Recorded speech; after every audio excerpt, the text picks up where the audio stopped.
Siema, dzisiaj wylądowaliśmy w Rzeszowie, a ty, drogi widzu, nie zostawiaj suba na tym kanale, bo jeszcze nam odwali od kasy. A teraz przejdźmy do dzisiejszego gościa, czyli Galant VR4, ale o tym opowie nam dzisiejszy gość, czyli Radek. Siemano.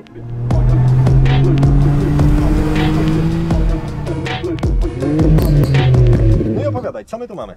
No to tak jak powiedziałeś, jest to Galant VR4 z 97 roku, czyli początek produkcji 8 generacji Galanta. Nie jest on jednak w fabrycznym wydaniu, jest wsadzony poliftowy zderzak z przodu. Powiedz mi od razu na samym początku, skąd go masz? Tak naprawdę troszkę przez przypadek, bo kupiłem go w ciemno w Irlandii. Samochód przyjechał oryginalnie z Japonii, bo ten model był produkowany tylko i wyłącznie na Japonię. Bodajże 200 albo 300 modeli przez Raleyarta w Anglii zostało oficjalnie jakby sprowadzone i sprzedane, ale to jest chyba wszystko, co poszło na Europę, a tak to głównie Japonia. No, samochód przyjechał chyba w 2012 roku z Japonii do Irlandii, no i tam sobie jeździł, a ja znalazłem po prostu ogłoszenie uszkodzonego, ale uszkodzonego mechanicznie, nie blacharsko, bo blacharsko nie miał nigdy żadnej szkody, przynajmniej do żadnej się nie dokopałem. A win ma japoński? Tak, ma krótki 11 Czyli możesz śmiało mówić, że to jest JDM, a nie Angor. Tak, to jest prawdziwy JDM. Tak powiedz mi, skąd w ogóle pomysł na ten samochód? Czy miałeś go w planach? No i skąd go wziąłeś? Ogólnie pierwszy samochód jaki miałem to był Galant, tylko z 2-litrowym silnikiem. To było 4G63, ale nie do końca to samo co w Evo. Ogólnie bardzo mi się podoba bryła Galanta. Jak się dowiedziałem, że istnieje wersja VR4, no to po prostu gdzieś tam zawsze było w głowie z tyłu, że chciałbym taką mieć i udało się to marzenie spełnić. A czy wychodziły takie tylko, że z kierownicą po lewej stronie? Nie. VR4 wychodziły jedynie z kierownicą po prawej stronie, jedynie na rynek japoński. Dużo importu było do Australii, tam chyba najwięcej w tej chwili jeździ tych samochodów, pewnie już więcej niż w samej Japonii, bo ciężko już w Japonii je spotkać. A jakbyś mógł powiedzieć, co wyróżnia, wiesz, podstawowego Galanta od wersji VR4 właśnie? Bazowe różnice, no to przede wszystkim napęd na 4 koła. Wszystkie Galanty europejskie miały napęd jedynie naprzód. No i oczywiście silnik. Europejskie wersje występowały z 2-litrową benzyną, rzędowa 4, z V6, która miała 160 koni i jeszcze było 2.4 GDI i jakiś diesel. Nie było żadnych doładowanych silników, no oprócz tego diesla, ale to... Okej, a zewnętrznie jeszcze jakieś były różnice? Zewnętrznie są drobne różnice przy sedanie. Lotka z tyłu jest taka charakterystyczna dla VR4. Rozpórka kielichów pod maską i wersja VR4 ma antenę w szybie, a nie antenę wysuwaną z boku samochodu, tak jak wersje europejskie. Dobra, to skoro już znamy różnicę między zwykłym Galantem a Galantem VR4, przejdźmy auto dookoła i zacznijmy od koła. Co to masz za koła? Te felgi są kupione od naszego kolegi Górala, także pozdrawiam Górala. To jest Bola BR2 bodajże. Dlaczego masz naklejki roty, Ori roty? Bo tak już kupiłem. Czyli wieśniak Góral. No jest fake. Jakie to są wymiary? To jest 8,5 cala, 18. Zacisk. To jest seryjny zacisk? Nie, seryjne hamulce w Galancie są bardzo słabe. No bo ten jest dość duży. Tak, tu jest 350 mm i 4-tłok. To jest ogólnie przód, to jest hamulec z Evo 10. Fabrycznie... Na tarczy 350. Na tarczy 350, tak. Fabrycznie tutaj jest tarcza bodajże 297 mm i zacisk chyba jednotłoczkowy albo dwutłoczkowy, taki mały. Z tyłu jest Evo 9. Czyli taki miszmasz z Evo zrobiłeś? Tak. Do przodu zacisk z Evo pasował bez problemu? Tak, do przodu z Evo 10 pasuje. 9 pasuje bez problemu, a 10 ma większą śrubę mocującą. Rozstaw jest ten sam, tylko po prostu jest większa śruba, trzeba zwrotnicę. Czyli taki plug and play można powiedzieć. Tak. A te progi, które masz tutaj na boku, one seryjnie wychodziły w Galantach? Tak. Tak, ale to jest, nie wyróżnia to jakby wersji VR4, tylko w zwykłych Galantach też są takie progi, nie? No bo już są takie jakby poszerzone, można powiedzieć. Tak, nie? ale to już była różnica w wersji Galanta, bo Galanty wychodziły w wersji Elegance, Avance i to się tam różniło wyposażeniem jakby. Avance to jest ta najbogatsza i ona miała te progi jakby takie najładniejsze. Okej, i to jest, idzie razem również z dokładką, która jest na tyle? Tak, aczkolwiek dokładka na tyle w europejskiej wersji, właśnie w wersji Avance była, tak wyglądała jak tutaj. W VR4 od początku był dokładnie ten zderzak. Wspomniałeś, że lotka jest od pakietu VR4, tak? Tak, lotka jest z VR4. Nie chciałeś lotki z Evo? Widziałem, że galanciarze to loty z Evo. A czy Evo wannabe ładują bardzo często? Tak. Ta lotka z Evo teoretycznie pasuje, ale oryginalną chyba trzeba troszkę skrócić, na szerokości zjechać i wtedy ona tutaj siedzi. Dobra, to jak już na tyle jesteśmy, to mów, co to jest za wydech. Wydech to jest custom, w sumie 2,75 cala. Od downpipe jest 3-calowy, później schodzi na 2,75. Czy jest głośny? No. Optymalnie. Dobra, Radek, to teraz bardzo ważne pytanie. Czy to jest automat, czy to jest manual? To jest 5-biegowy automat Mhm. z możliwością zmiany biegów sekwencyjnie. Przejdźmy może do środka, pokazuj jak to wygląda w środku i czym taki Galant może się pochwalić w środeczku. W środku mamy... Jest brudno. Tak. Seryjnie był welur w całym samochodzie. No a te Bocz- skórzane, no to skąd masz? Te fotele pochodzą z Chryslera 200S, w sumie taki współczesny samochód. Całkiem fajnie tu pasują, są wygodne. No niestety boczki drzwi dalej są w welurze. Próbuję znaleźć ze skóry, ale no to można je kupić albo w Japonii, albo w Anglii. A masz w ogóle informację, ile jest VR4 w ogóle wyprodukowanych zostało? Sedanów było to około 6 tysięcy. Mhm. 6 tysięcy z haczkiem i około 17 tysięcy Legnum. Legnum, czyli wersja po prostu kombi. Dobra, no to co dalej jeszcze w środku? Powiedziałeś, że welury wychodziły, pozmieniałeś fotele, co jeszcze kombinowałeś? Ogólnie nie ma wersji z czarnym wnętrzem. Oprócz tego mam jeszcze zmienione pasy. Oryginalnie były czarne, teraz są założone czerwone. No i radio chyba masz jeszcze dołożone na Tak, środek. radio jest dwudinowe? jest dwudinowy Kenwood, Mhm. ale to po prostu z takich przyjechał do mnie, nie zmieniałem go, ja go tu nie wsadzałem. I ten automat, o którym mówiłeś, z tymi łopatkami, tak? To te Łopatki też są z seryjne? Evo 10. Tutaj Okej. fabrycznie nie ma łopatek przy kierownicy, to jest jakaś tam moja modyfikacja. No to gdzie? Bo powiedziałeś, że możesz zmieniać za pomocą tych łopatek biegnie. Tak, To fabrycznie jak były jest to fabrycznie? możliwe tylko w lewarku. Okej. Jakby przekładasz sobie No go wiem, całkiem rozumiem. w lewo i tam Mhm. masz plus i minus.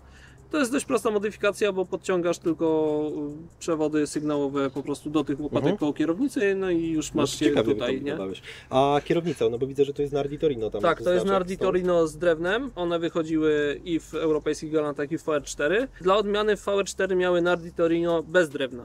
To Mhm. jest dość rzadka kierownica, bo właśnie była tylko w VR4. Mam taką kierownicę, tylko też właśnie jest w takim stanie troszkę już zmęczonym, więc kierownica też będzie pewnie, jak już ją oprzyję, to wleci tamta. Jak na takiego sedana z tamtych lat, jak oceniasz wyposażenie? Seryjnie masz wszystkie szyby w prądzie, masz elektryczne fotele. Co ciekawe, na przykład pasy nie mają pirotechniki, bo w tamtych latach w Japonii nie były montowane, chyba ze względu bezpieczeństwa, więc to jest mechaniczne blokowanie tego pasa.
Dobra, podnoś machę i pokażemy, co teraz tak naprawdę siedzi w tym Galancie i czym on się wyróżnia.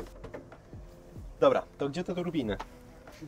No to jedna jest tutaj, tam akurat widać, Mhm. druga jest tam z tyłu, się gotuje i nie widać. A jak one w ogóle działają, te turbiny? Na jakiej zasadzie? W sensie, że To jest Twin one Turbo. naraz działają? Tak, masz dwie takie same turbiny i po prostu jedna jest na jeden bank, druga na drugi. No bo to jest V-ka, nie? Dobra, tutaj wspomniałeś, że to jest ta rozpórka, która Tak, była to jest ta rozpórka, która jest z wersji VR4. z wersji VR4. Dość też już rzadki temat i jak się gdzieś pojawia na sprzedaż, to w sekundę się sprzedaje. Zawieszenie. Co to jest za zawieszenie? Zawias jest ISC, to chyba komfort. Ze zmian pod maską mamy troszkę większy intercooler. Fabrycznie jest taki krótki czarny. Ten podobno ma troszkę lepszy przepływ, aczkolwiek też będę go zmieniał, bo mam już nowy intercooler dedykowany jakby do tego auta. Ogólnie odświeżony jest troszkę silnik.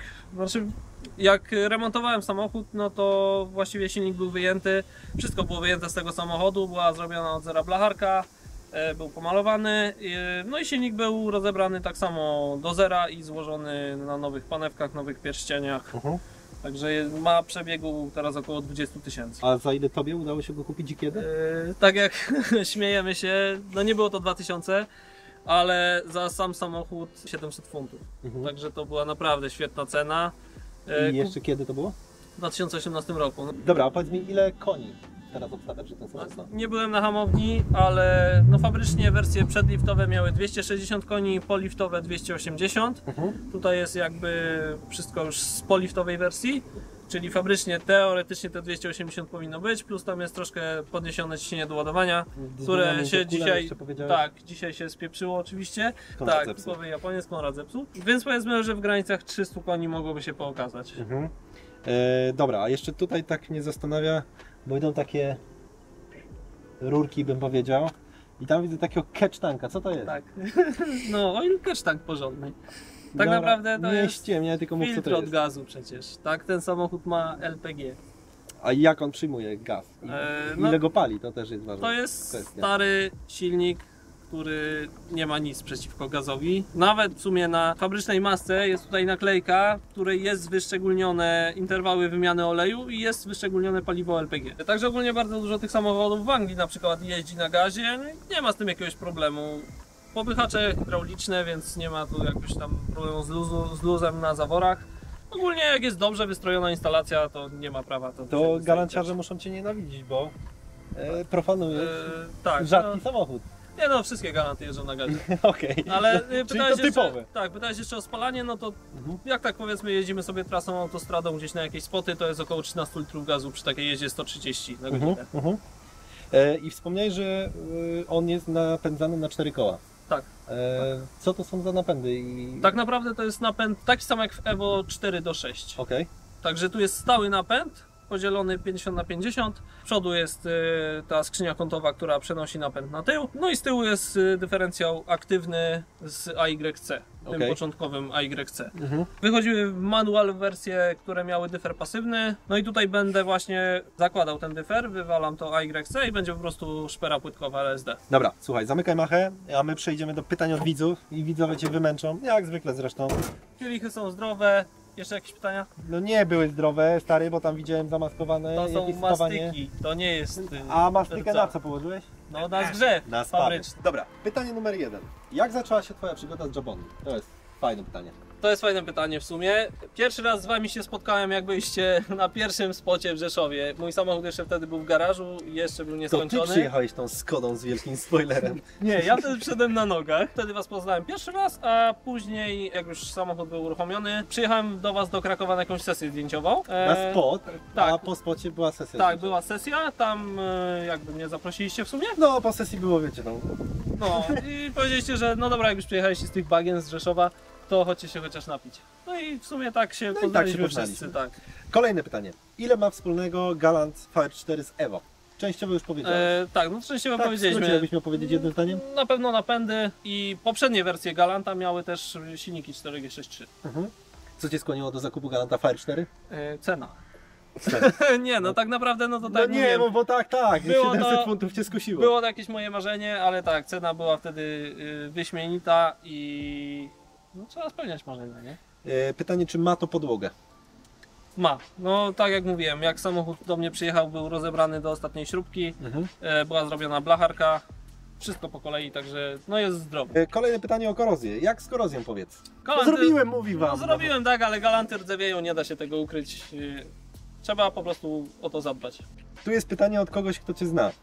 Podobno jesteś wielkim fanem Legnuma i nawet kupiłeś ostatnio jednego. Czy to prawda? Legnuma mam, Legnuma jeszcze poliftowego, bo poliftowy wygląda w miarę fajnie, aczkolwiek na daily i Ale po co go kupiłeś? nie zostawiłbym sobie Legnuma, no bo w sumie trafiła się okazja też. Okej. Także głównie tylko dlatego. Dobra, no to my wymęczyliśmy Radka pytaniami od Was, które jak zwykle zadawaliście. Ja Was zapraszam do subskrybowania tego kanału. Zostawcie jakąś łapkę w górę. My Tobie, Radek, bardzo dziękujemy za to, że pokazałeś nam swój wóz. No i cóż, widzimy się na spocie, który już za chwilę. Tak. A Wy zostańcie do kolejnego odcinka. Nara!